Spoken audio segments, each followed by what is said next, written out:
വിവിധ ആവശ്യങ്ങൾ ഉന്നയിച്ച് കോൺഗ്രസ് ഉപവാസം സംഘടിപ്പിച്ചു. തഴവ, പാവുമ്പ മണ്ഡലം കോൺഗ്രസ് കമ്മിറ്റികളുടെ നേതൃത്വത്തിലാണ് ഉപവാസ സമരം നടത്തിയത്.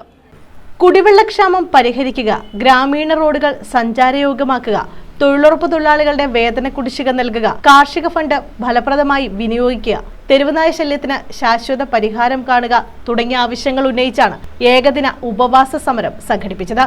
തഴവ, പാവുമ്പ മണ്ഡലം കോൺഗ്രസ് കമ്മിറ്റികളുടെ നേതൃത്വത്തിലായിരുന്നു ഉപവാസം.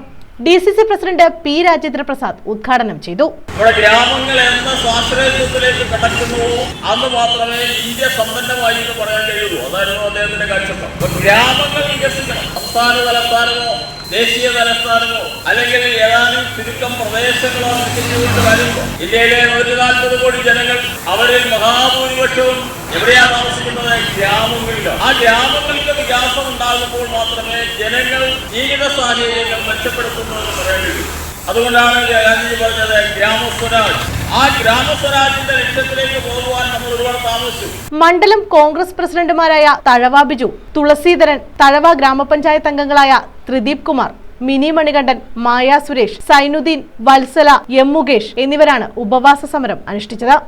മണ്ഡലം പ്രസിഡന്റ് തുളസീധരൻ സ്വാഗതം പറഞ്ഞു. DCC general secretary Rema Gopalakrishnan, block Congress president KA Javad, UDF panchayat chairman KP Rajan, advocate MA Azad, Biju Panchajanyam, Saleem Chuttumoola, Manilal Chakkalathara, Sasidharan, Melottu Prasannakumar, Sasidharan Pillai തുടങ്ങിയവർ പങ്കെടുത്തു. News bureau, Thazhava.